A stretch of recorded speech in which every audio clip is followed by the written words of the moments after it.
السلام علیکم ورحمۃ اللہ وبرکاتہ. کیسے ہیں آپ لوگ؟ سب خیریت سے ہیں؟ So good to see you. دعا کر لیتے ہیں. اعوذ باللہ من الشیطان الرجیم. بسم اللہ الرحمن الرحیم. اللہم ارنا الاشیاء کما ہی. اے اللہ ہمیں چیزیں ویسی دکھا جیسی وہ ہیں. اللہم ارنا الحق حقا وارزقنا اتباعہ وارنا الباطل باطلا وارزقنا اجتنابہ. اے اللہ ہمیں سچ کو سچ دکھا اور اس کی پیروی کرنے کی توفیق عطا فرما، اور اے اللہ ہمیں غلط کو غلط دکھا اور اس سے بچنے کی توفیق عطا فرما. اللہم انفعنا بما علمتنا وعلمنا ما ینفعنا وزدنا علما. اے اللہ ہمیں فائدہ پہنچائیں اس علم سے جو ہم حاصل کریں، اور ہمیں وہ علم سکھائیں جس سے ہمیں فائدہ ہو اور ہمیں علم میں بڑھائیں. آمین یا رب العالمین. So, for those of you who are here for the first time, this is a series of lectures, inshallah, جس کے اندر ہم اسلام کی جو اصول ہیں تفسیر کے، جو علماء نے رکھے ہیں، جن کے تحت تفسیر کی جاتی ہے، ان کو دیکھیں گے. اور اس میں لینگویج کے اصول ہیں، اور اس میں بہت سی اور چیزیں ہیں جن کو پیش نظر رکھا جاتا ہے جب قرآن پاک کے ٹیکسٹ کی تفسیر کی جاتی ہے. اور اس سلسلے میں جو میرا سب سے پہلا لیکچر تھا، اس میں ہم نے مذہب کی ضرورت پہ بات کی کہ مذہب، سب سے پہلے تو مذہب کی ضرورت ہے یا نہیں ہے، ہم نے اس پہ بات کی. پھر ہم نے یہ بات کی کہ جو ہے انسان کے کچھ ایسے سوالات ہیں جن کے جواب نہ اس کو سائنٹیفک میتھڈ سے ملتے ہیں اور نہ اس کو اپنی عقل سجھاتی ہے ان کے جوابات، کیونکہ عقل کی بھی لمیٹیشنز ہیں اور سائنس کی بھی لمیٹیشنز ہیں. اس پہ ہم نے کافی ڈیٹیل سے گفتگو کی.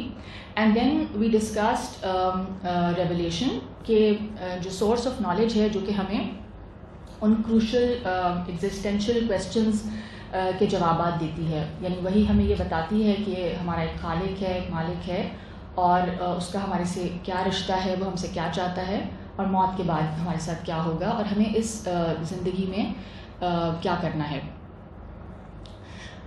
جو ہمارا سیکنڈ لیکچر تھا، اس پہ ہم نے وحی پہ بات کی. اور وحی جو ہے، کیونکہ قرآن پاک وحی ہے، قرآن پاک اللہ تعالیٰ کا کلام ہے، اور تو اس لیے پھر ہم نے وحی کا لغوی اور اصطلاحی معنی پہ بات کی. ہم نے وحی، الہام اور کشف پہ بات کی. پھر ہم نے قرآن میں جو لفظ وحی کے جو مختلف استعمالات ہیں ان پہ بات کی. Then we spoke about the types of وحی، کہ وحی میں کیا کیا اقسام ہیں. پھر ہم نے بات کی انبیاء پر جو نزول وحی کی مختلف صورتیں ہیں، کہ جو ہمیں قرآن پاک سے اور ٹریڈیشن سے اور حدیثوں سے جو ہمیں ان کی کیفیت ملتی ہے کہ نزول وحی کس طریقے سے ہوتا تھا. پھر ہم نے وحی، کشف اور الہام کی جو اصطلاحی تعریف ہے، یو فیملیئر وتھ اصطلاحی تعریف، رائٹ، کہ ایک ورڈ کا جو لغوی معنی ہے، جو اس کا لٹرل میننگ ہے، اور پھر جو اس کا جو اصطلاحی معنی ہے as a term in a specific context, what that word means, اس کی ڈیفینیشن کیا ہے، اس پہ ہم نے بات کی تھی. And then we had concluded کہ ان میں کیا فرق ہے. اور کشف اور الہام جو ہے اس کو ہم نے وحی کے ساتھ رکھ کے اینڈ وی ہیڈ کمپیئرڈ کہ how they are not reliable 100%، and وحی کشف and الہام، اینڈ اس میں غلطی کا احتمال رہتا ہے، اور وحی جو ہے اس میں غلطی کا کوئی احتمال نہیں ہے ہمارے عقیدے کے مطابق، اور وہ انبیاء کے ساتھ خاص ہے، اور اس میں 100% یعنی وہ اللہ کا کلام ہے. اور اس وحی کے آ جانے کے بعد، یعنی اس ریلیجس ایکسپیرئنس کے ہونے کے بعد، اس وحی کو، اس نبی کو آگے پہنچانا اس پہ فرض ہو جاتا ہے، اس کی تبلیغ کرنا فرض ہو جاتا ہے. Then we spoke briefly about the history of وحی، کہ وحی جو ہے اس کی ابتدا کہاں سے ہوئی.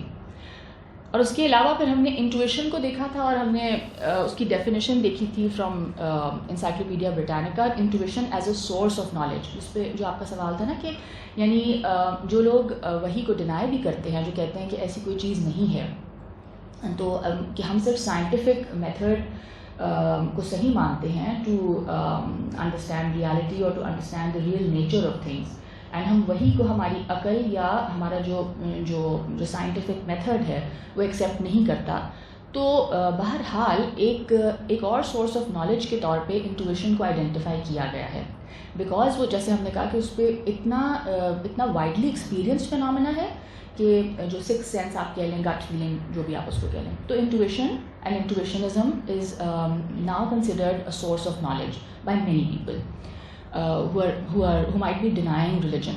ٹھیک ہے، آج انشاءاللہ ہمارا لیکچر نمبر 3 ہے. اس میں ہم جو ہماری قرآن پاک کی انٹروڈکشن جو تھی، جس میں کہ ہم نے سب سے پہلے یہ وحی اور ان سب چیزوں پہ بات کی، تو اس میں کچھ ٹاپکس رہ گئے تھے وچ آر ایکسٹریملی امپورٹنٹ. تو یہ اسی لیکچر کی کنٹینیویشن ہے، اس کا پارٹ 2 ہے. آج انشاءاللہ ہم سب سے پہلے نزول قرآن اور اس کے بارے میں جو مختلف نظریات ہیں ان پہ بات کر لیتے ہیں. یعنی کہ قرآن پاک کا جو نزول ہے، قرآن اٹ سیلف اس پہ کیا بات کرتا ہے کہ اس کا نزول کس طرح ہوا یا کتنے ٹائم پیریڈ میں ہوا. تو اس کے بارے میں قرآن میں کیونکہ کچھ ہمیں ایسا لگتا ہے کہ بظاہر کچھ تضادات ہیں، کچھ کانٹرڈکشنز ہیں، تو کچھ آیتیں دیکھ لیتے ہیں. سب سے پہلے سورہ بقرہ کی آیت 185. I am only going to recite a part of the سورہ which is relevant to the discussion. شہر رمضان، اعوذ باللہ من الشیطان الرجیم، بسم اللہ الرحمن الرحیم. شہر رمضان الذی انزل فیہ القرآن ھدی للناس وبینات من الھدی والفرقان فمن شہد منکم الشہر فلیصم. اینڈ دین دی آیت گوز آن. اس میں رمضان کی بات ہو رہی ہے، تو میں ترجمہ کرتی ہوں اسی ٹکڑے کا جو میں نے ریسائٹ کیا ہے.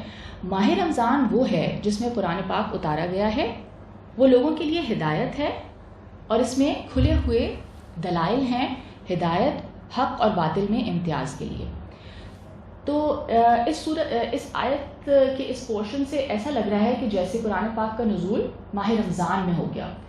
یعنی اس سے یہ سمجھ میں آ سکتا ہے کسی کو کہ قرآن پاک کا جو نزول تھا وہ مکمل یعنی رمضان کے مہینے میں ہو گیا، یعنی ان 1 month. ٹھیک ہے، یہ سمجھ آ سکتا ہے اس سے. اسی طرح سورہ الدخان کی آیت نمبر 3 میں ہے انا انزلناہ فی لیلۃ مبارکۃ انا کنا منذرین. ہم نے اس کو ایک برکت والی رات میں اتارا ہے کیونکہ ہم بندوں کو خبردار کرنے والے تھے. اب یہاں پہ ایک رات کی بات آ گئی.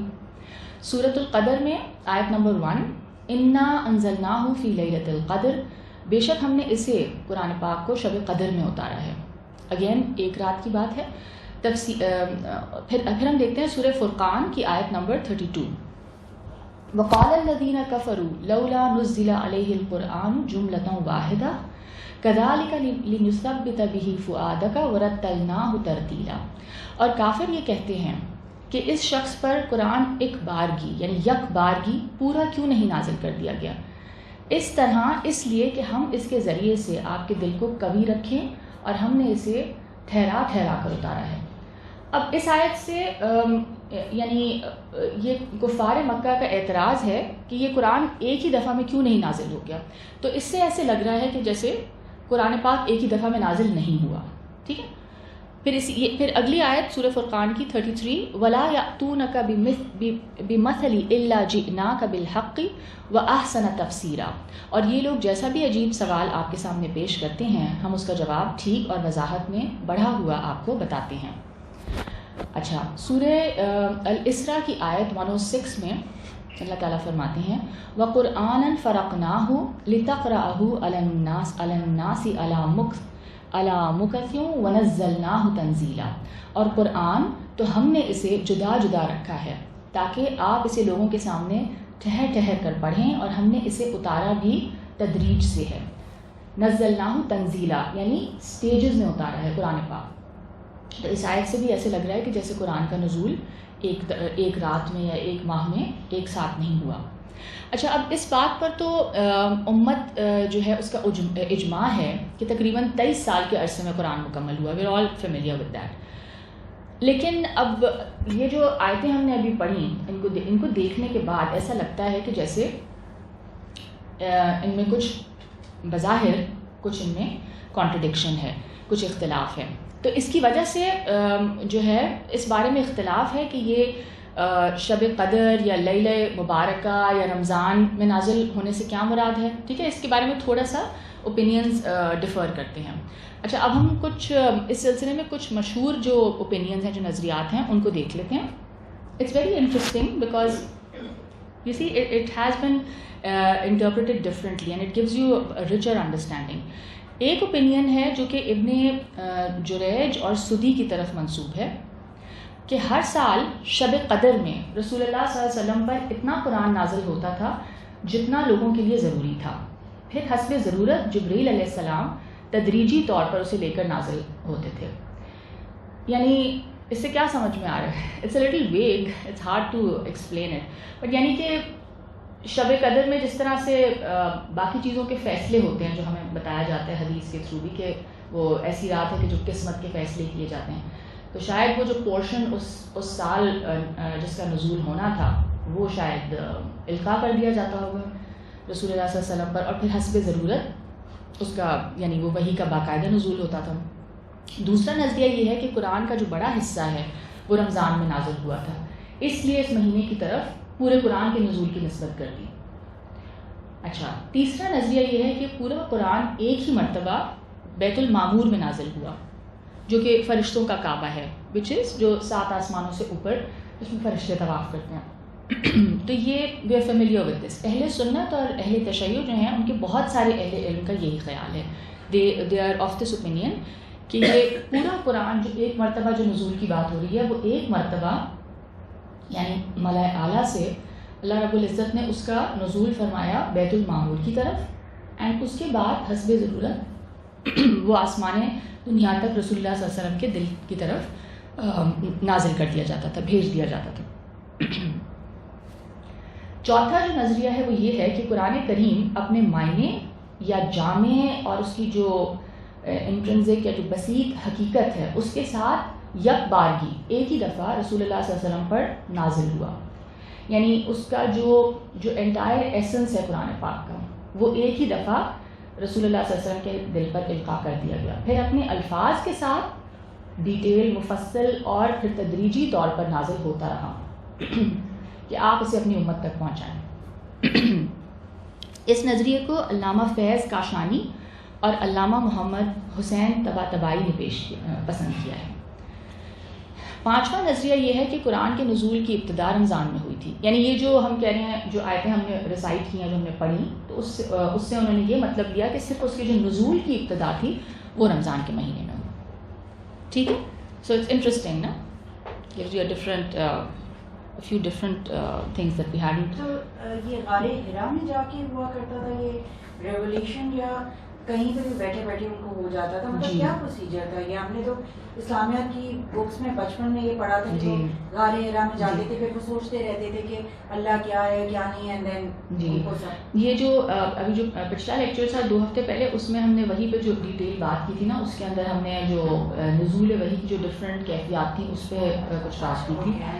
سو نو اٹس آل رائٹ. سو تو پھر انشاءاللہ آپ اس میں اگر آپ دیکھیں تو اٹس انٹرسٹنگ.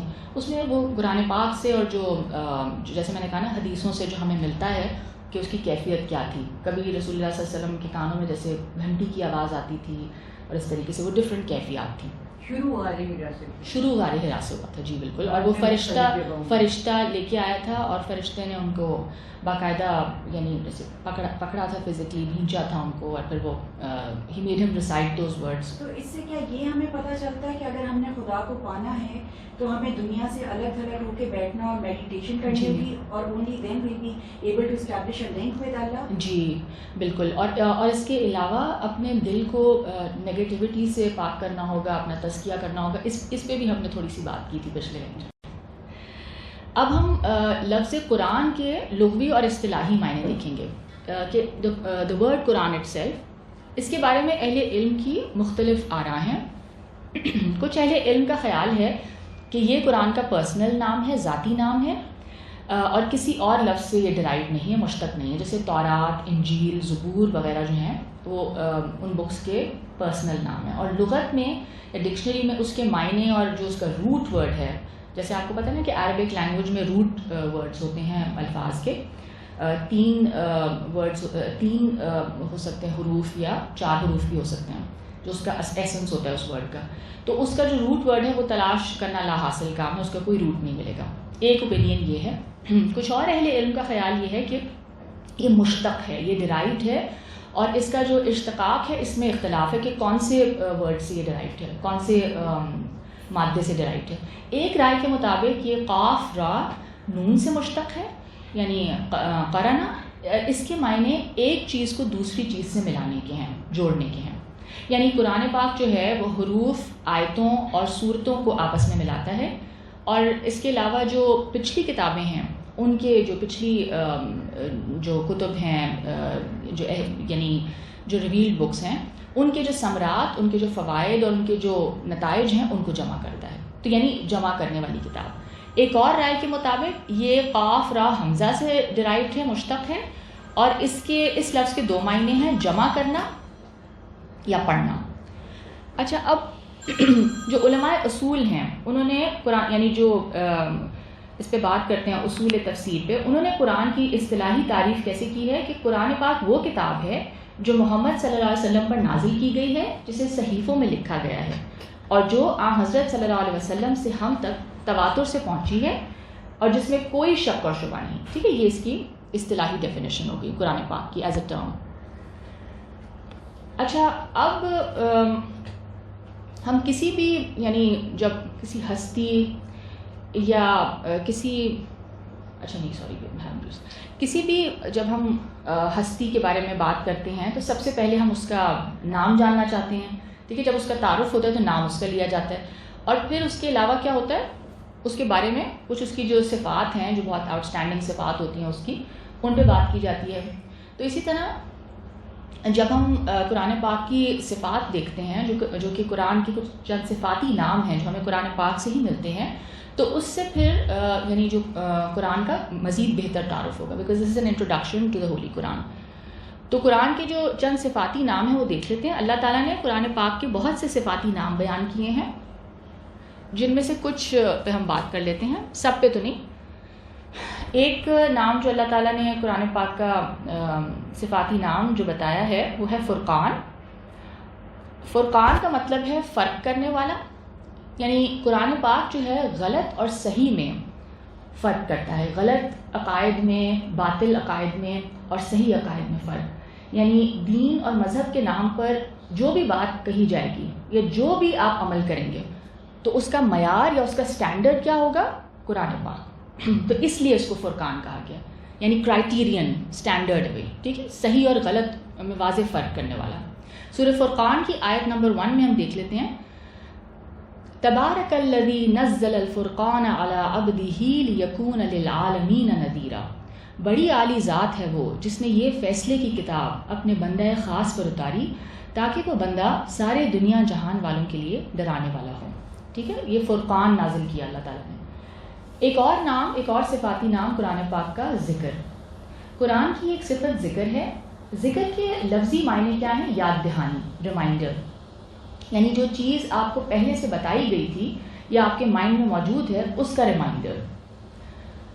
اور انٹرسٹنگلی عربک لینگویج میں ٹکٹ جو ہے نا اس کے لیے تذکرہ کا ورڈ یوز ہوتا ہے. تو وہ یہ ایک ریمائنڈر ہے آپ کو کہ آپ نے ٹریول کرنا ہے نا. ٹھیک ہے، تو ایک اللہ کا جو تصور جو انسان کے سب کانشیس یا انکانشیس مائنڈ میں پہلے سے موجود ہے، جو ڈالا گیا ہے، اس کی یاد دہانی ہو سکتی ہے قرآن پاک.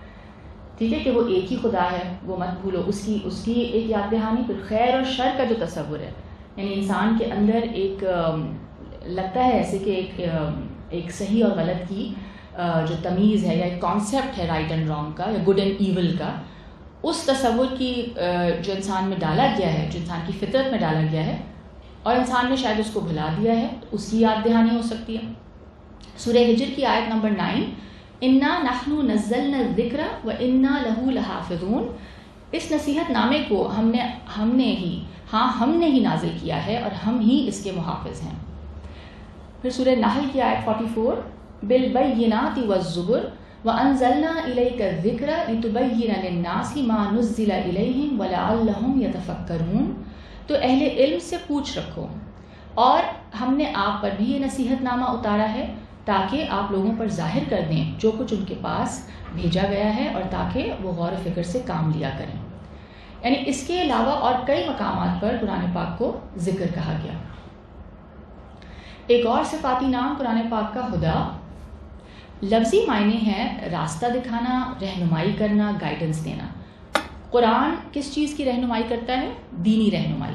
یعنی جیسے ہم نے سورہ فاتحہ میں ہم اللہ تعالیٰ سے مدد طلب کرتے ہیں سیدھے راستے کی نشاندہی کے لیے، تو ہم کیا اللہ سے سیکھ کر رہے ہیں؟ What are we seeking? We are seeking guidance, ہم ہدایت سیکھ کر رہے ہیں۔ اور یہ کس حوالے سے ہدایت لے رہے ہیں ہم اللہ تعالیٰ سے؟ کس حوالے سے ہم ہدایت سیکھ کر رہے ہیں؟ یہ وہی جو بنیادی سوالات ہیں جن پر ہم نے فرسٹ لیکچر میں بات کی تھی کہ وہ ایگزسٹینشیل سوالات انسان کا اپنی ذات کے حوالے سے، اپنے کریٹر کے حوالے سے، اس دنیا کی الٹیمیٹ ریالٹی کے حوالے سے جو سوالات ہیں ان کے جوابات کی جو ہمیں ضرورت ہے، تو ان کے حوالے سے جو رہنمائی ملتی ہے اس حوالے سے اللہ تعالیٰ نے قرآن پاک کو ہدا کہا، رہنمائی کہا۔ سورہ بقرہ آیت نمبر 2، ذالک الکتاب لا ریب فیہ ھدی للمتقین، یہ کتاب کہ کوئی شبہ اس میں نہیں، ہدایت ہے اللہ سے ڈر رکھنے والوں کے لیے۔ ایک اور صفاتی نام قرآن پاک کا مہیمن۔ مہیمن کا روٹ ورڈ ہے ہا میم نون، اس کے جو لغوی معنی ہیں وہ ہے حاوی، محافظ، سرپرست یعنی گارڈین۔ سورہ مائدہ کی آیت نمبر 48 دیکھ لیتے ہیں۔ I will not recite the entire ayat, I will recite a portion. وَأَنزَلْنَا إِلَيْكَ الْكِتَابَ بِالْحَقِّ مُصَدِّقًا لِمَا بَيْنَ يَدَيْهِ مِنَ الْكِتَابِ وَمُهَيْمِنًا عَلَيْهِ فَاحْكُم بَيْنَهُم بِمَا أَنزَلَ اللَّهُ وَلَا تَتَّبِعْ أَهْوَاءَهُمْ عَمَّا جَاءَكَ مِنَ الْحَقِّ، اور ہم نے آپ پر یہ کتاب اتاری ہے سچائی کے ساتھ، تصدیق کرنے والی ان کتابوں کی جو اس سے پیشتر اتر چکی ہیں، اور ان پر محافظ، مہیمنن علیہ یعنی ان پر محافظ ہیں، نگران ہے قرآن پاک۔ تو آپ ان لوگوں کے درمیان اللہ کے اتارے ہوئے احکام کے مطابق فیصلہ کیا کیجیے اور ان لوگوں کی خواہشوں پر عمل نہ کیجیے۔ اس آیت میں قرآن پاک کی 2 صفات بیان کی گئی ہیں۔ مصدق یعنی پچھلی کتابوں کو کنفرم کرنے والا، ٹھیک ہے، یہ بات بہت دفعہ قرآن پاک میں آئی ہے کہ یہ جو کلام ہے یہ اس کی ویریفیکیشن ہے ان پچھلی کتابوں کی جو یہود اور نصارہ کے پاس جو کتب ہیں، تو یہ کلام ان کی ویریفیکیشن کے لیے آیا ہے، ان کو کنفرم کرنے آیا ہے کہ وہ بھی اللہ کا میسج ہے۔ اور مہیمن یعنی پچھلی کتابوں کی حفاظت کرنے والا، جو کچھ پچھلی کتابوں میں ہے اور وہ سب اس میں جمع کر دیا گیا ہے اس قرآن پاک میں، وہ سارے کانسیپٹس، وہ عقائد۔ اور اگر پچھلی کتابوں اور قرآن پاک میں کوئی تعارض آ جائے، کوئی کانٹرڈکشن آ جائے تو قرآن کو پھر ترجیح دی جائے گی، ٹھیک ہے، اس لحاظ سے یہ گارڈین ہے ان کتب پہ۔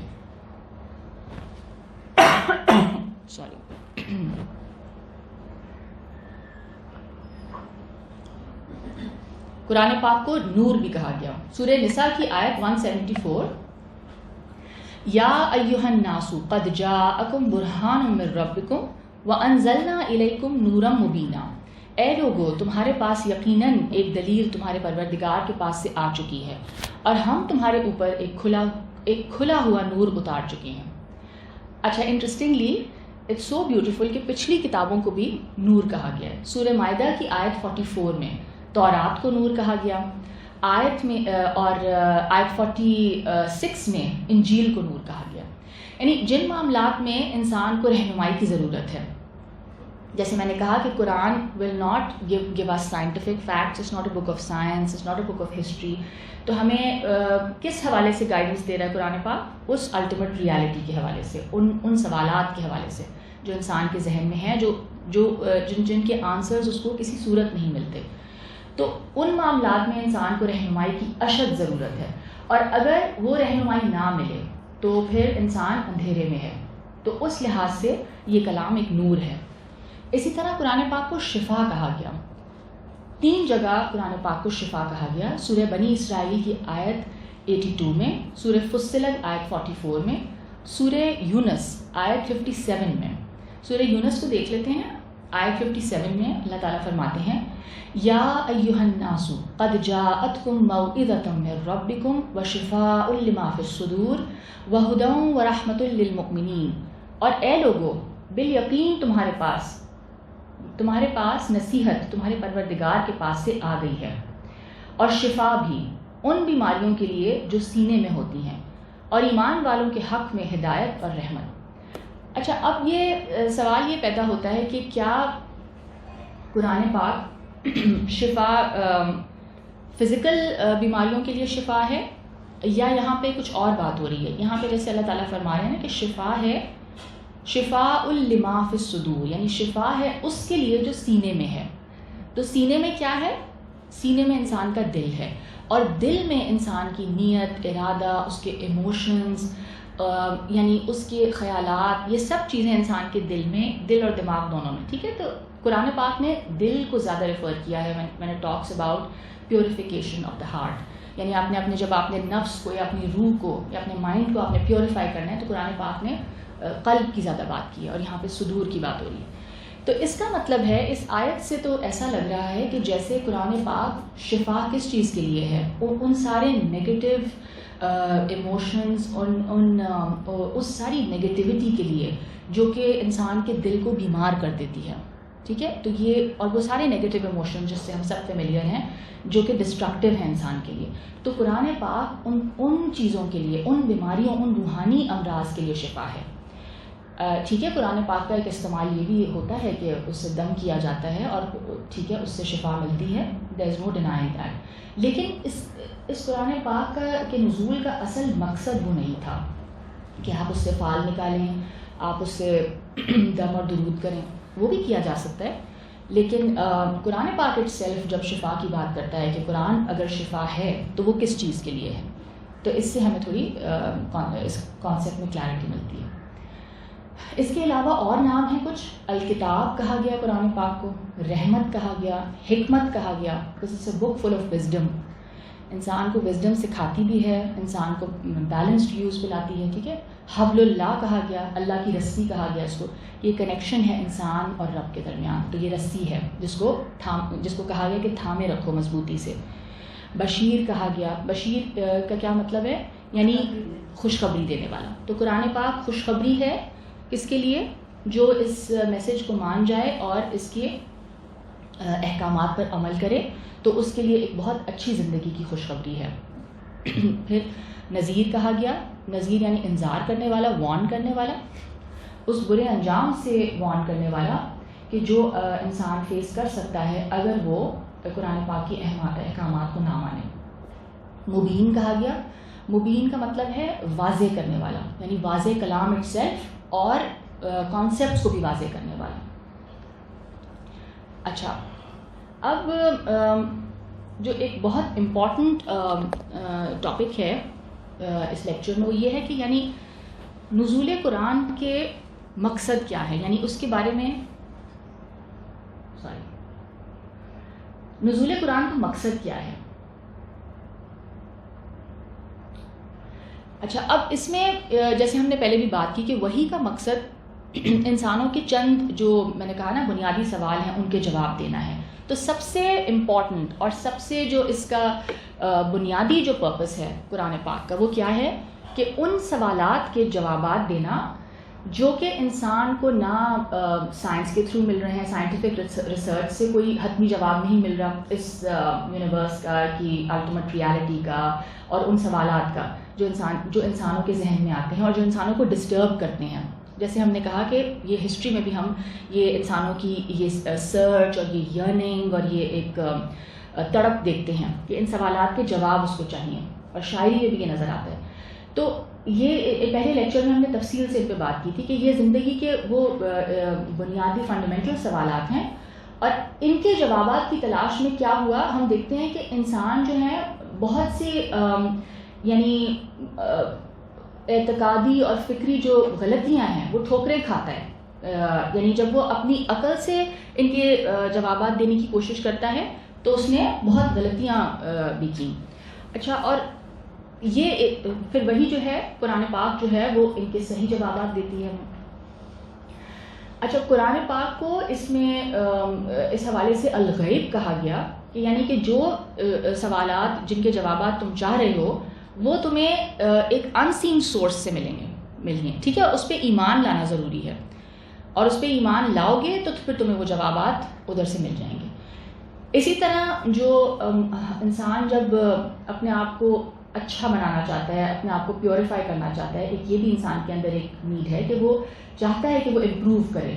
ٹھیک ہے, فزیکلی بھی, مینٹلی بھی, ہر حوالے سے. تو جو روحانیت اور تزکیہ نفس کے حصول کے لیے جب وحی کی روشنی نہیں ہوتی ہے اور انسان اپنی عقل استعمال کرتا ہے اور وہ سوچتا ہے کہ شاید یہ کام کرنے سے میں بہت نیک ہو جاؤں گا, شاید اچھے کپڑے نہ پہننے سے یا شاید اپنے جسم کو تکلیف دینے سے میں بہت اچھا بن جاؤں گا, اور اس نے اس سلسلے میں اس نے ہم دیکھتے ہیں کہ بہت اپنے اوپر یعنی خود ساختہ کچھ طریقے ایسے گھڑے جو بعض اوقات بہت مشکل اور بہت سخت تھے, یعنی کہ ان کو پورا کرنا بہت مشکل تھا. ٹھیک ہے, جیسے رہبانیت کا کانسیپٹ اللہ تعالیٰ نے فرمایا کہ یہ ایک اچھی بدعت تھی جو تم نے ایجاد کی, لیکن تم اس کا حق نہیں ادا کر سکے, بیکاز آپ اپنی ساری ارجز کو, آپ کی بیسک ارجز کو آپ اس طریقے سے بند کر دیں اور شن کر دیں, تو یہ آپ نے اپنے اوپر ایک ایسی پابندی لگا لی جو کہ آپ کی کیپیسٹی نہیں تھی اس کو فلفل کرنے کی. تو یہ انسانوں سے غلطیاں ہوئیں, اور بہت سے یعنی طریقے اس طرح کے نظر آتے ہیں کہ گندے پانی میں کھڑا رہنا, ایک ٹانگ پہ کھڑا رہنا. ہو سکتا ہے کہ انسانوں کو لگا کہ شاید ان چیزوں سے وہ پاکیزہ ہو جائے گا اور اس کے اندر سے اس کا ایول نکل جائے گا. بدھا کی جو سفر ہے, یعنی اس کو سب سے پہلے شاید یہ لگا کہ میں کھانا پینا چھوڑ دیتا ہوں تو ہو سکتا ہے کہ اس سے میں ٹھیک ہو جاؤں اور مجھے حقیقت بھی میرے سامنے واضح ہو جائے, الٹیمیٹ ریالٹی مجھے مل جائے. تو ہم دیکھتے ہیں کہ اس کا ایک وہ لمبا سفر ہے جب وہ روزہ رکھتا ہے, کنٹینیوسلی بھوکا رہتا ہے, بے ہوش ہو جاتا ہے, بالکل اس کی ڈھانچہ بن جاتا ہے. تو یہ سب چیزیں ہمیں نظر آتی ہیں. تو اب قرآن پاک ہمیں اس میں بہت کلیئرٹی کے ساتھ ہمیں اعتقاد کے حوالے سے ہمارے جو عقائد ہیں اس کے حوالے سے ہمیں بہت کلیئرٹی دیتا ہے کہ ریالٹی کیا ہے, اور پھر تزکیہ نفس کے حصول کے لیے, اپنے آپ کو پیوریفائی کرنے کے لیے کیا کرنا چاہیے. شاہ ولی اللہ نے اپنی کتاب الفوز الکبیر فی اصول التفسیر, یعنی اصول تفسیر پہ ان کی ایک بہت مشہور کتاب ہے, اس میں انہوں نے قرآن پاک کے جو اصل مقصد بتایا ہے وہ کیا بتایا ہے. وہ فرماتے ہیں تحقیق یا طے شدہ بات یہ ہے کہ نزول قرآن کا جو اصل مقصد ہے وہ کیا ہے, انسانی نفوس اور ارواح کا تزکیہ اور عقائد باطلہ کو مٹانا اور برے اعمال کی بے حکنی ہے. یعنی آپ کی جو پیوریفیکیشن ہے, یعنی جو آپ کی جو روح کی پیوریفیکیشن ہے, آپ کے رویوں کی, آپ کے جذبات کی, آپ کے ہیبٹس کی, یعنی قرآن پاک آپ کو اس حوالے سے کمپلیٹ گائیڈنس دے رہا ہے. تو اس کا جو مقصد ہے وہ کیا ہے کہ انسان اپنے آپ کا تزکیہ کرے, ٹھیک ہے, اور جو فالس بلیفس تھے جو اس نے اپنی عقل سے گھڑ لیے یا جو اس کی عقل نے اس کو سجھایا, تو ان کو مٹانا, اور جو برے اعمال ہیں ان کو آئیڈینٹیفائی کر کے ان کی روک تھام کرنا. قرآن پاک نفسیاتی اعتدال پیدا کرتا ہے, یعنی اس کا ایک مقصد یہ بھی ہے کہ انسان کے نفس میں, انسان جو ہے وہ بہت سارے جذبات کا مجموعہ ہے, اس میں غصہ بھی ہے, اس میں غم ہے, مختلف اوقات کو وہ ریئیکٹ کرتا ہے, اور جو اس کا ایموشنل میک اپ ہے اس میں اگر انسان اپنے آپ کو اعتدال پہ نہ لائے اور وہ ان ایموشنز کی رو میں بہہ جائے تو اس کے بہت نقصانات ہو سکتے ہیں.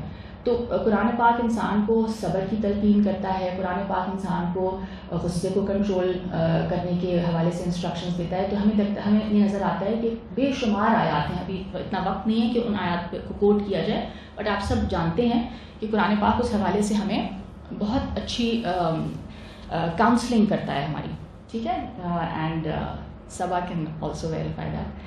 تو اس حوالے سے ہمارے اندر ایک بیلنسڈ پرسنالٹی, اور جیسے آپ سب جانتے ہیں کہ اب ایموشنل انٹیلیجنس کی بہت بات ہوتی ہے نا, کہ ایک ہوتا ہے آپ کا جو آئی کیو ہے اس کا ہائی ہونا of course is a sign of intelligence, and but they also talk about the emotional quotient now, جیسے کہ اگر ایک انسان ایموشنلی انٹیلیجنٹ نہیں ہے تو وہ کامیاب نہیں ہو سکتا. یعنی اگر وہ اپنے جذبات کو اعتدال پہ نہیں لا سکتا تو وہ جذبات اس پہ حاوی ہو جائیں گے اور پھر وہ اس کی پرفارمنس کو افیکٹ کریں گے. اسی طرح قرآن پاک انسان کو افراط و تفریط سے بچاتا ہے. جیسے میں نے کہا کہ ایکسٹریمسٹ ویو پوائنٹ سے, یا ایکسٹریمسٹ جو آپ کا ورلڈ ویو بن جائے, یعنی عقائد کے حوالے سے ہو سکتا ہے, ٹھیک ہے, کہ جس میں کہ کوئی ایسی یعنی آپ کے ذہن میں عقیدہ بیٹھ جائے جو آپ کو بہت ایکسٹریم بیہیویئر پہ لے جائے, اسی طرح اخلاقیات کے حوالے سے آپ کو افراط و تفریط سے بچاتا ہے. ٹھیک ہے, جس طرح آپ سب کو وہ حدیث آپ نے سنی ہوگی جس میں رسول اللہ صلی اللہ علیہ وسلم کے کچھ صحابہ تھے, انہوں نے آ کے اناؤنس کیا کہ ایک صحابی نے کہا کہ میں گوشت بھی کبھی کھاؤں گا, ایک نے کہا میں شادی نہیں کروں گا, ایک نے کہا میں اچھے کپڑے نہیں پہنوں گا. تو رسول پاک صلی اللہ علیہ وسلم نے کیا جواب دیا تھا؟ انہوں نے کہا کہ یہ میں اللہ کا نبی ہوں اور میں گوشت بھی کھاتا ہوں, میں شادیاں بھی کرتا ہوں اور میں اچھے کپڑے بھی پہنتا ہوں. ان میں سے کوئی بھی چیز جو ہے وہ یعنی نیکی تک نہیں پہنچائے گی تمہیں, وہ نیکی کا کوئی پیمانہ نہیں ہے. ٹھیک ہے, تو یہ ایکسٹریم بیہیویئرز ہو جاتے ہیں انسانوں میں پیدا in the absence of proper guidance from وحی. ٹھیک ہے, اسی طرح عبادات کے حوالے سے آپ کو بیلنس کرتا ہے کہ یہ مقصد نہیں ہے کہ ساری رات عبادت کرے انسان یا ہر وقت روزے سے رہے. ٹھیک ہے, وہ آپ کو ایک بہت بیلنسڈ اور ایک آپ کو جو پروگرام ملتا ہے قرآن پاک سے عبادت کا, وہ بہت بیلنسڈ ہے. ٹھیک ہے, پورے دن میں 5 وقت نماز فرض ہے اور اس میں کتنا وقت لگتا ہے. ٹھیک ہے, تو یہ آپ دیکھ لیجئے. اور اسی طرح شریعت کے حوالے سے بھی قرآن پاک میں بہت یعنی ہم دیکھتے ہیں کہ بہت کم چیزیں ہیں جو اللہ تعالیٰ نے حرام کی ہیں, اور زیادہ تر چیزیں جو ہیں وہ حلال ہیں اس دنیا میں. اور اگر اس میں بہت زیادہ باریکی میں جایا جائے, اور کچھ لوگ اس کو اس طرح لیتے ہیں کہ وہ بہت چیزوں کو پھر اپنے اوپر حرام کر لیتے ہیں, تو وہ اللہ تعالیٰ نے تو وہ حرام نہیں کی تھی. ٹھیک ہے, تو یہ سب چیزیں قرآن پاک اس میں آپ کو کلیئرٹی دیتا ہے کہ انسان کو ایک بیلنسڈ جو ہے طریقے سے دین پہ عمل کرنے کا ایک طریقہ بتایا جاتا ہے. اچھا, اسی طرح قرآن پاک ہم دیکھتے ہیں کہ اف آفٹر دا کلاس صبر you can also talk about this, یا maybe in the next class. ٹھیک ہے, کہ یعنی قرآن پاک جو ہے وہ آپ کی جس طریقے سے جو قرآن میں جو توبہ کا کانسیپٹ ہے, ٹھیک ہے, کہ توبہ کا دروازہ ہمیشہ کھلا ہے. تو یعنی انسان کیونکہ وہ خطا کا پتلا ہے, ٹھیک ہے, حضرت آدم علیہ السلام ان سے بھی خطا ہوئی, اور یعنی ہمیں یہ لگتا ہے کہ ہمارے اندر یہ چیز ہے, and we can not separate this from our self. ایسا کبھی نہیں کوئی کلیم کر سکتا کہ اس نے گناہ کرنا چھوڑ دیا ہے اور وہ بالکل پاک ہو گیا, وہ تو پھر فرشتہ بن جائے گا. تو گناہ کے نفسیاتی جو ہے نا اثرات ہوتے ہیں آپ کے اوپر. ٹھیک ہے, ایک کتاب بڑی فیمس کتاب ہے, I haven't read it but میں نے سنا اس کے بارے میں, کہ کرائم اینڈ پنشمنٹ. اینڈ اس میں جو آتھر ہے he says that the crime itself is the punishment. یعنی وہ, اور پھر جو فیمس وہ جو ہے پلے شیکسپیئر کا مکبیتھ, جس میں کہ وہ لیڈی مکبیتھ جو ہے وہ آفٹر شی gets یعنی she sort of convinces Macbeth to murder the king, and then اس کے بعد پھر وہ جو اس کا guilt نظر آتا ہے, and it's a disorder I think, right, that she constantly washes her hand and she keeps seeing the blood.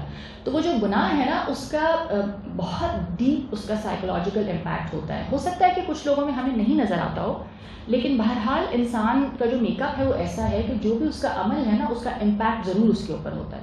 یعنی جب آپ ایک اچھا کام کرتے ہیں آپ کو اچھی فیلنگ ہوتی ہے نا, فیل گڈ ان سائڈ, کہ آپ نے کسی جانور کو آپ نے دودھ پلا دیا, یا کسی خاص طور پہ کسی بے بس کی آپ نے جب مدد کی, تو ایک بڑی اچھی فیلنگ ہوتی ہے, and that you feel it with your entire body, ایک اچھی فیلنگ آپ کے اندر سرایت کرتی ہے. تو گناہ کا بھی ایک جو ہے سائیکولوجیکل امپیکٹ ہے انسان کے اوپر. قرآن پاک آپ کو جو توبہ کا دروازہ آپ کے لیے جو ہمیشہ کھلا ہے, یعنی یہ جو کانسیپٹ قرآن آپ کو دیتا ہے نا, کہ آپ نے جتنی بھی بڑی سے بڑی آپ سے کوتاہی ہو جائے, آپ سے غلطی ہو جائے, آپ کے لیے وہ راستہ کھلا ہے. یعنی خودکشی کرنے کی ضرورت نہیں ہے, you don't have to give up on life. تو اس کرائم سے, اس گناہ سے نکلنے کے لیے ہمیشہ ایک راستہ آپ کو دیتا ہے.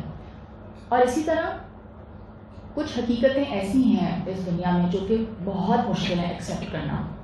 ٹھیک ہے, مثلاً I am also actually really struggling because my father in law is very unwell.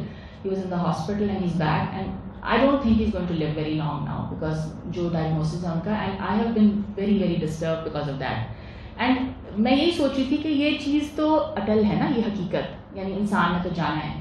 قرآن پاک آپ کو اس حوالے سے بھی جو آپ کی کاؤنسلنگ کرتا ہے کہ انا للہ و انا الیہ راجعون, انسان نے واپس اسی کے پاس جانا ہے. تو آپ کو یعنی یہ سمجھ آتا ہے کہ یہ پلان ہے خدا کا اور یہ ہونا ہے.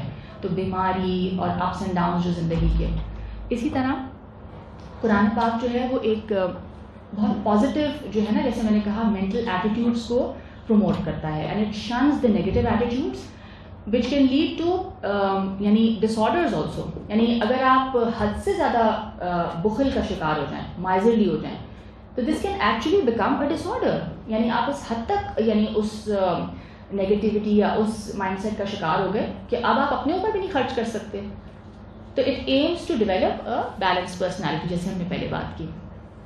اچھا, اب جو ہم نے یہ بات کی نا کہ قرآن پاک جو ہے اس کا جو بنیادی مقصد ہے وہ کیا ہے, انسانوں کے جو سوالات ہیں ان کا جواب دینا, جو بنیادی سوالات ہیں.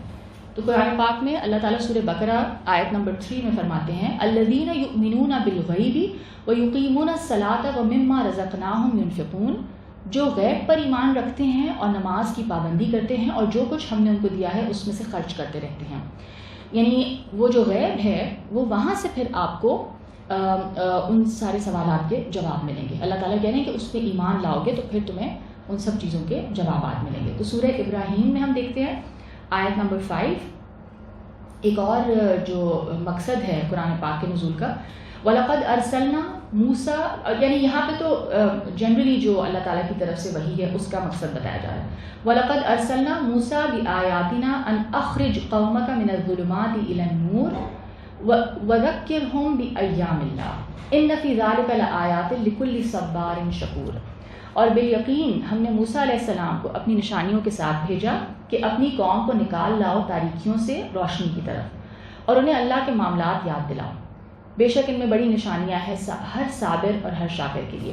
یعنی قرآن پاک یا وحی کا جو ایک مقصد کیا ہے کہ انسانوں کو جو اندھیرے میں تھے, as to the purpose of their life, as to the who the creator is, اور ان سارے سوالات کے حوالے سے وہ ایک اندھیرے میں تھے, تو اللہ تعالیٰ نے اس گائیڈنس کے تھرو ان کو اس اندھیرے سے نکالا اور روشنی ملائی. ٹھیک ہے.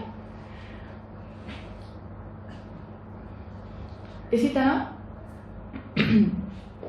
سورہ الطلاق کی آیت نمبر 11 اللہ تعالیٰ فرماتے ہیں رسولا یتلو علیکم آیات اللہ مبینات لیخرج الذین آمنوا وعملوا الصالحات من الظلمات الی النور. اگین وہی والی بات کہ اندھیروں سے روشنی کی طرف اللہ تعالیٰ لے کے آتے ہیں اس وحی کے تھرو.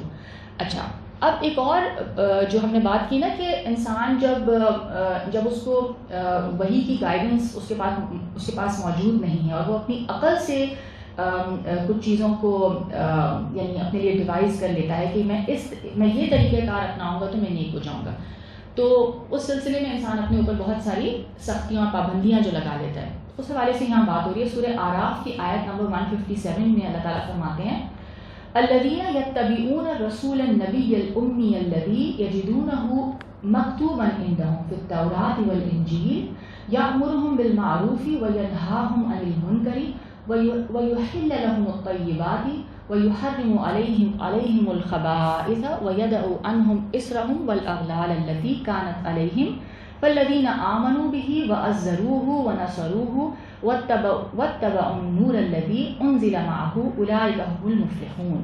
جو لوگ اس امی رسول اور نبی کی پیروی کرتے ہیں صلی اللہ علیہ وسلم, جسے وہ اپنے ہاں لکھا ہوا پاتے ہیں تورات اور انجیل میں, انہیں وہ نیک کاموں کا حکم دیتا ہے اور انہیں برائی سے روکتا ہے اور ان کے لیے پاکیزہ چیزیں جائز بتاتا ہے اور ان پر گندی چیزیں حرام رکھتا ہے اور ان پر سے بوجھ اور قیدیں جو ان پر اب تک تھیں اتارے دیتا ہے. سو جو لوگ اس نبی پر ایمان لائے اور اس کا ساتھ دیا اور اس کی مدد کی اور اس نور کی پیروی کی جو اس کے ساتھ اتارا گیا ہے, سو یہی وہ لوگ ہیں جو پوری فلاح پانے والے ہیں. یعنی ایک مقصد قرآن پاک کے نزول کا یا نبی کے آنے کا کیا ہے, انسانوں کے اوپر سے بوجھ اور قیدیں اتارنا. دیکھیں ہمیں کیا لگتا ہے یہ مذہب تو ہمیں قید کر رہا ہے, یہ ہمارے اوپر بوجھ ڈال رہا ہے, لیکن اصل مقصد قرآن یعنی وحی کا یا قرآن کے نزول کا کیا ہے کہ وہ اننیسیسری بوجھ, یعنی وہ جو آپ نے اوپر ڈالے ہوئے تھے اپنے اوپر ریسٹرکشن, یعنی یہ سمجھ کے کہ شاید یہ چیزیں نیکی ہیں یا ہمیں نیک بنائیں گی, وہ سب اتارنے کے لیے آئے. اور ایک اور مقصد کیا ہے, سورہ بقرہ کی آیت نمبر 129 جس ہم نے بات کی تھی, پیوریفیکیشن, تزکیہ نفس.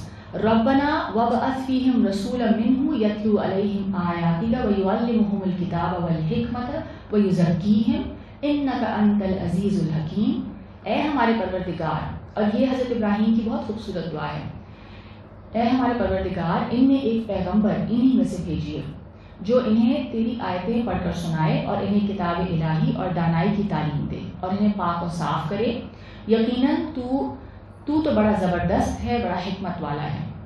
اسی مضمون کی جو آیات ہیں سورہ بقرہ کی آیت 151 میں بھی ہے اور آل عمران کی 164 میں بھی, ٹھیک ہے, کہ جس میں کہ کیا بتایا گیا کہ پیغمبر کے آنے کا مقصد کیا ہے, ٹو ریسائٹ دا آیات, ٹھیک ہے, وہی کی ریسیٹیشن, اس کی تعلیم اس کتاب کی, اور حکمت, اور اس کے ساتھ پیوریفیکیشن. تو الٹیمیٹلی کیا ہے وہ جو جیسے ہم نے بات کی نا, جو شاہ ولی اللہ کے مطابق بھی اس کا مقصد کیا ہے, انسانی نفوس اور ارواح کا تزکیہ.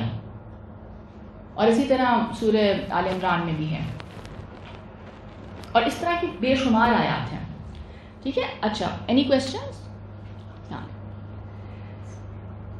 اچھا, now we go on to the next topic which is Quran کے جو یعنی بنیادی مضامین ہیں, ٹھیک ہے. قرآن میں مین ٹاپکس کیا ہیں, کن مضامین پہ قرآن پاک بات کرتا ہے. تو اس حوالے سے قرآن کے جو بنیادی موضوعات کے بارے میں جو ڈفرینٹ علماء کرام ہیں, مختلف ان کے اوپینینز ایگزسٹ کرتے ہیں, تو ان کی جو تقسیم انہوں نے کی ہے وہ مختلف اعتبار سے کی ہے. شاہ ولی اللہ کا دیکھ لیتے ہیں پہلے. شاہ ولی اللہ رحمۃ اللہ علیہ نے قرآن علوم کو 5 حصوں میں تقسیم کیا ہے, ٹھیک ہے, جیسے آپ دیکھ سکتے ہیں.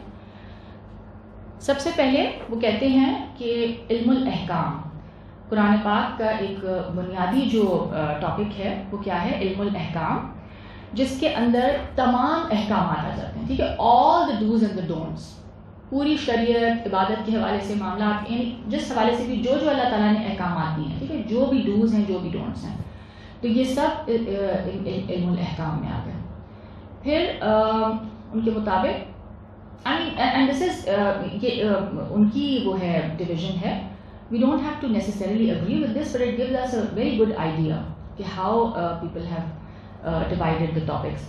علم الجدل, جدل کا جو لفظ ہے وہ یعنی آرگیومنٹ یا ڈبیٹ کے حوالے سے یوز کیا جاتا ہے.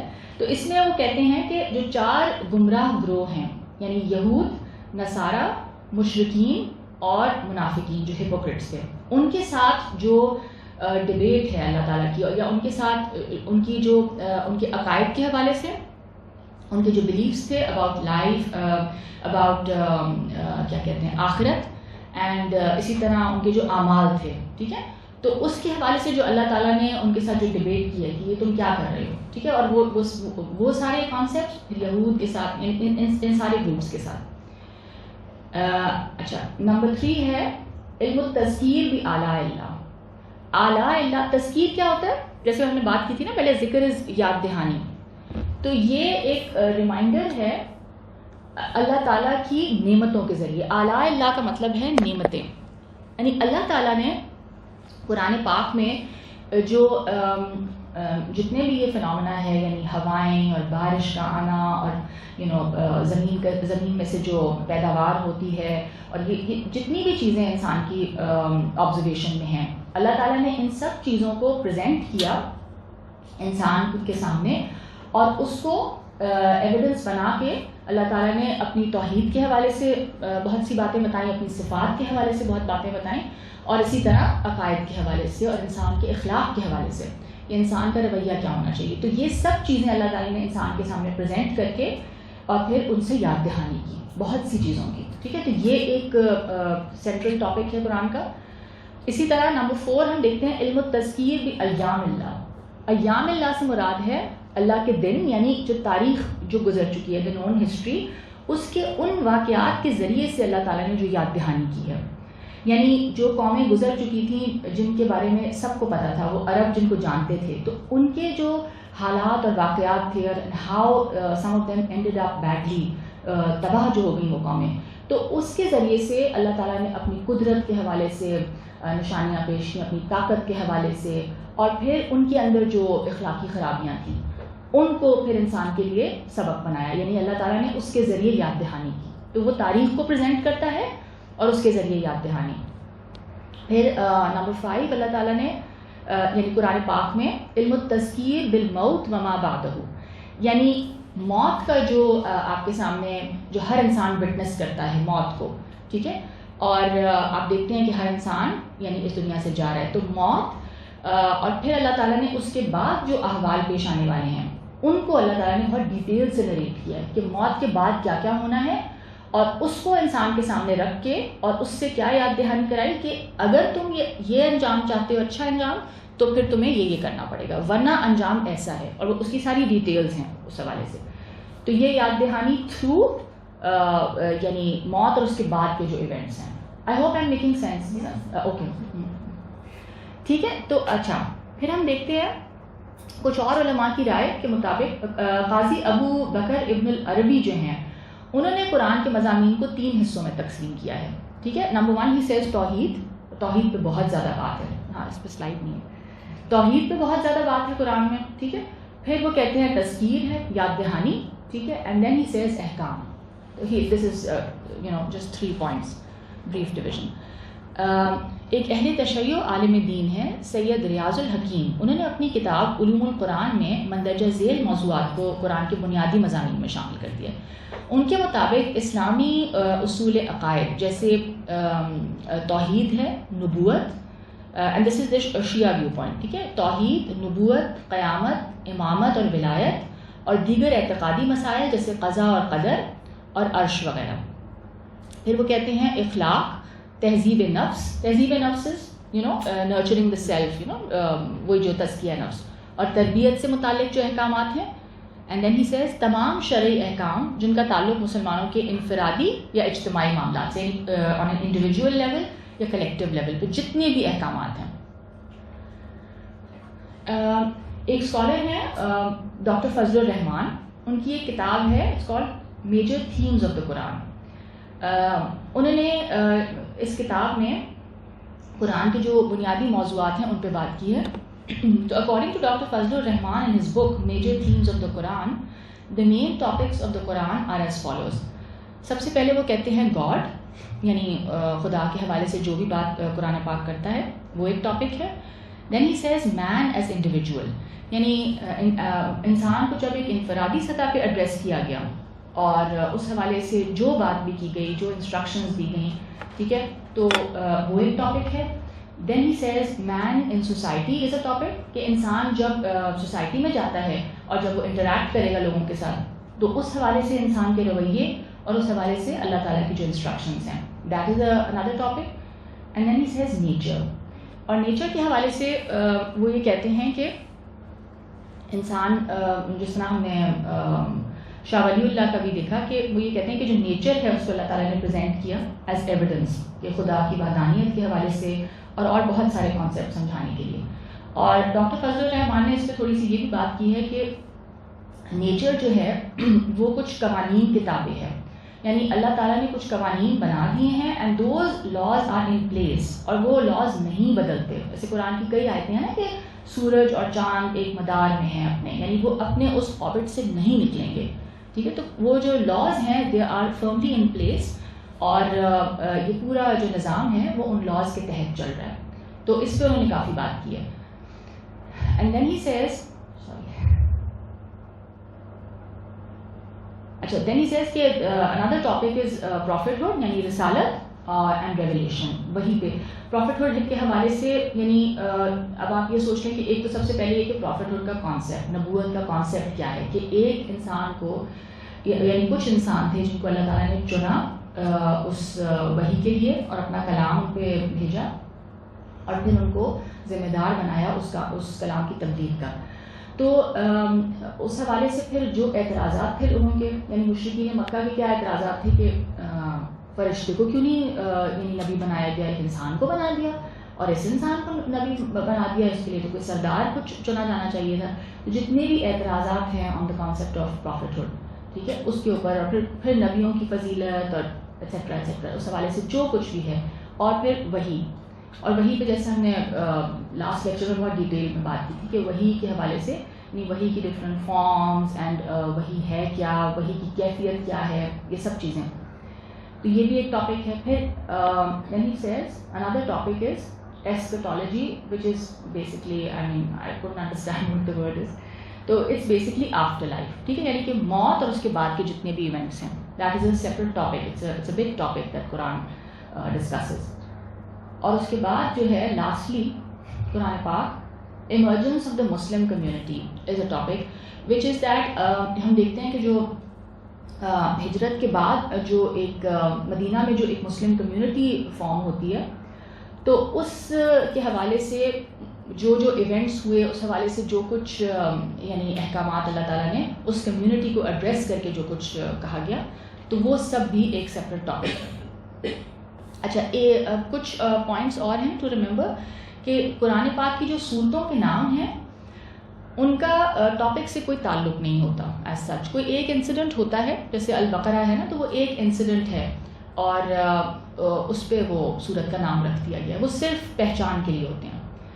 اسی طرح قرآن پاک کی آیتوں میں جو نظم ہے یا ربط ہے, کوئی کنیکٹیوٹی ہے یا نہیں ہے, اس سے متعلق جو اسکالرز ہیں نا ان کے دو گروپس ہیں, یعنی سم سے کہ ہے اینڈ سم سے کہ نہیں ہے. ٹھیک ہے, دونوں کے پاس ان کے دلائل ہیں.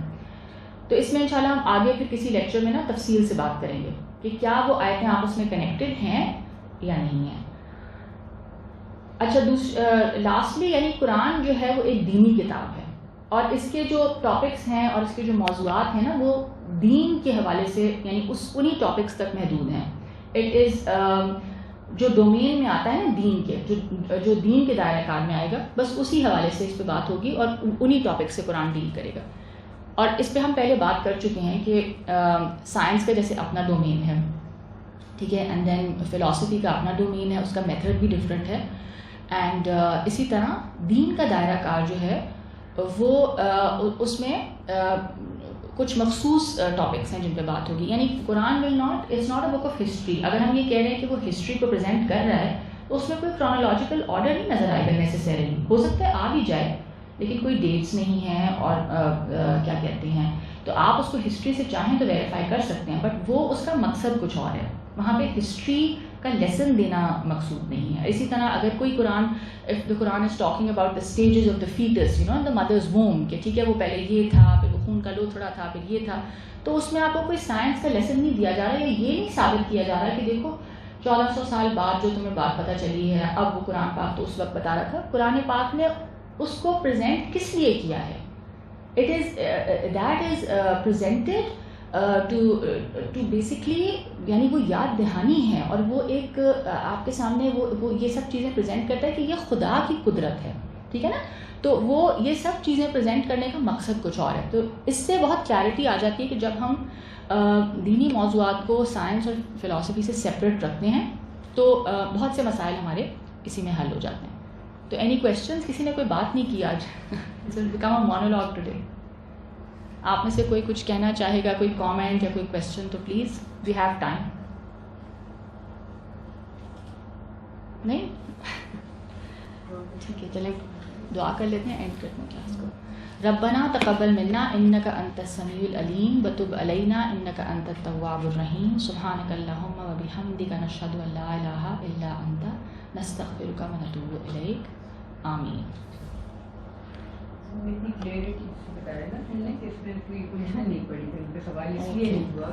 بٹ کامنٹ, اچھا چلیں تھینک یو. اور کامنٹ تو کر سکتے ہیں لیکن بچنے کے لیے نہیں, تو پھر میں بھی تو سیکھنا چاہتی ہوں نا آپ لوگوں سے.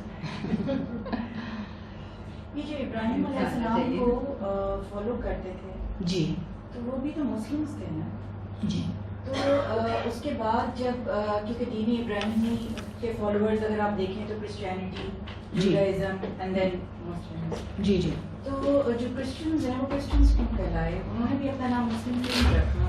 کیونکہ قرآن میں بھی لکھا ہے نا کہ مجھے نہیں پتا کہ کس جگہ پہ مینشنڈ ہے بٹ ہم نے اس کو مسلم نام دیا. جی جی.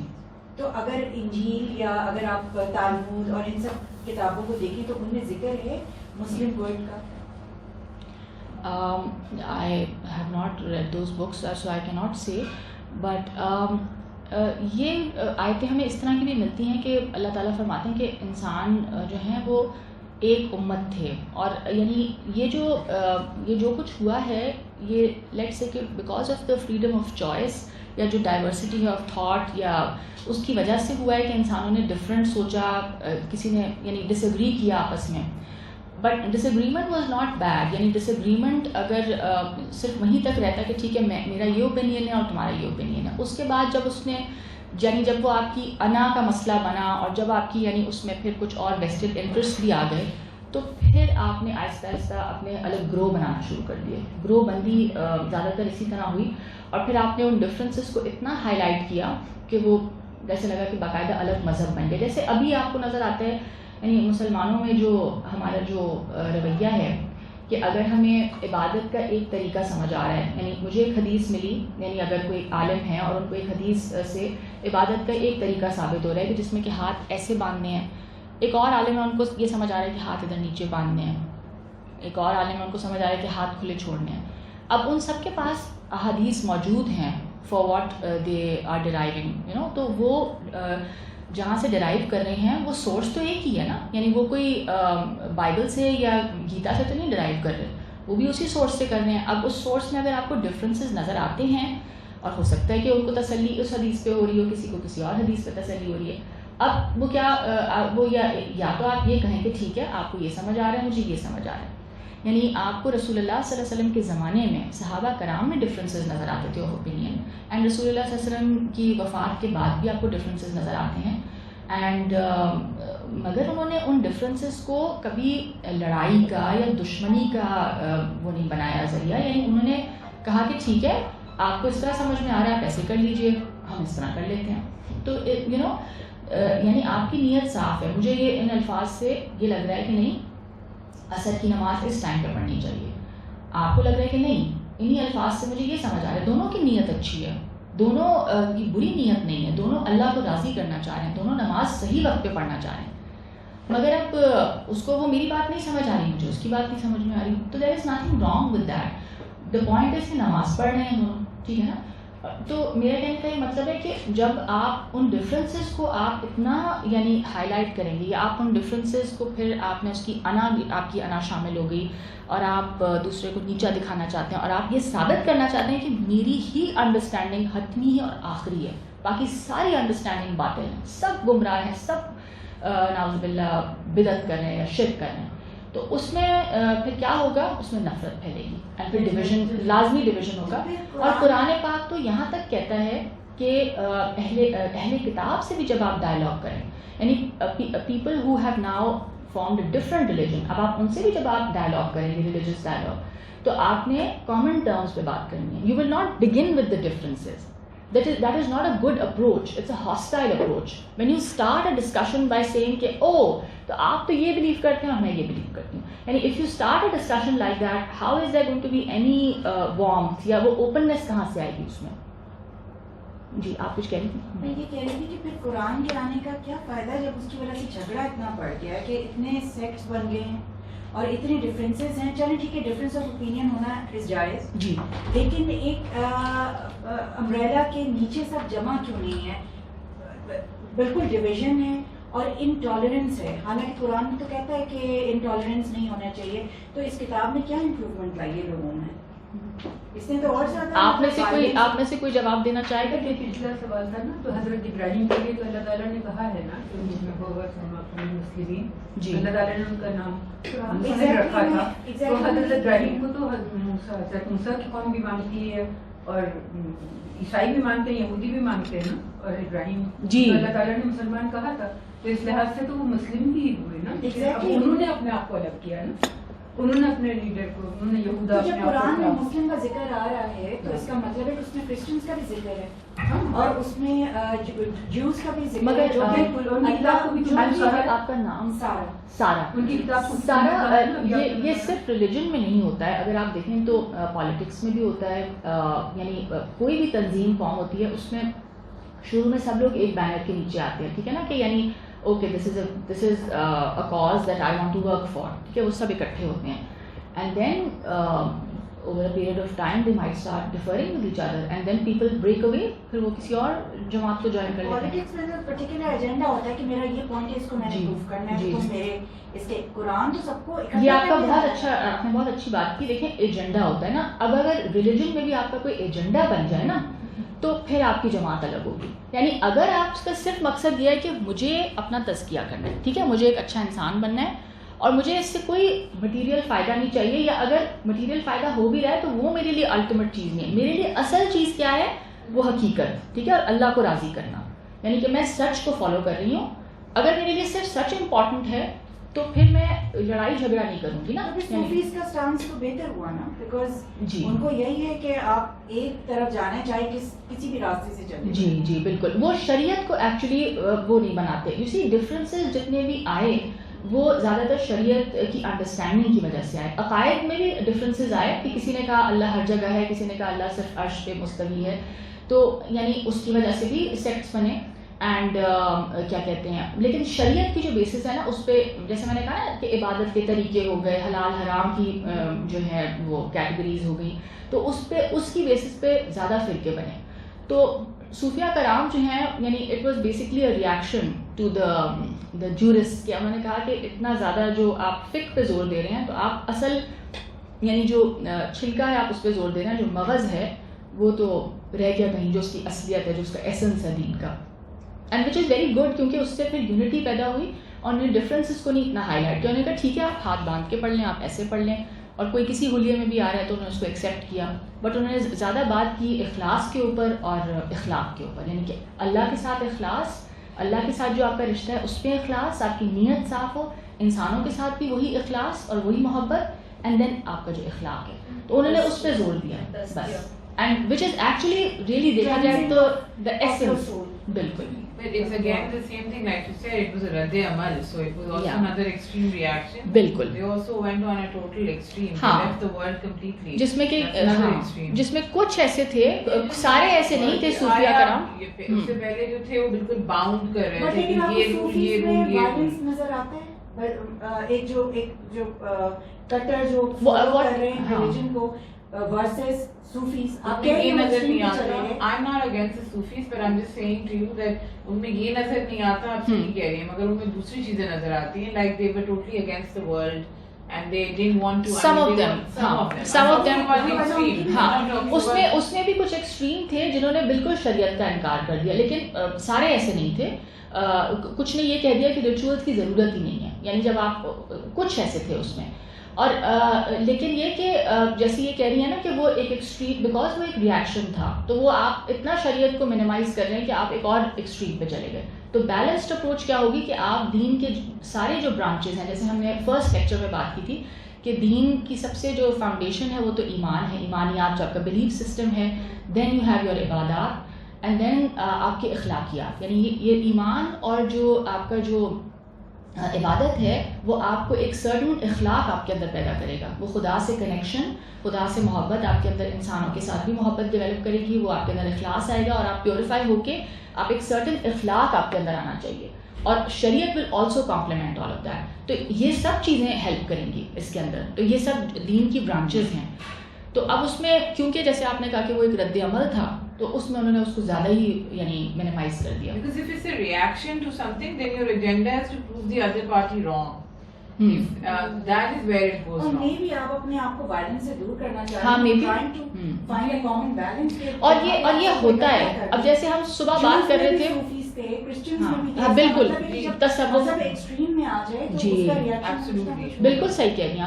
اور اس میں جیسے ہم صبح بات کر رہے تھے کہ جو عورت مارچ کی ہم بات کر رہے تھے کہ وہ بھی اس میں اتنا زیادہ کچھ اوفینسو سلوگنس کیوں نظر آ رہے ہیں ہمیں, because it's a reaction to what has been happening. آپ نے عورت کو اتنا سبجوگیٹ کیا ہے, اتنا دبایا اس کو, کہ اب وہ جو ایک تحریک اٹھ رہی ہے اس کے اندر آپ کو کچھ نامناسب چیزیں بھی, بہت زیادہ آپ کو کچھ اوفینسو چیزیں بھی نظر آئیں گی.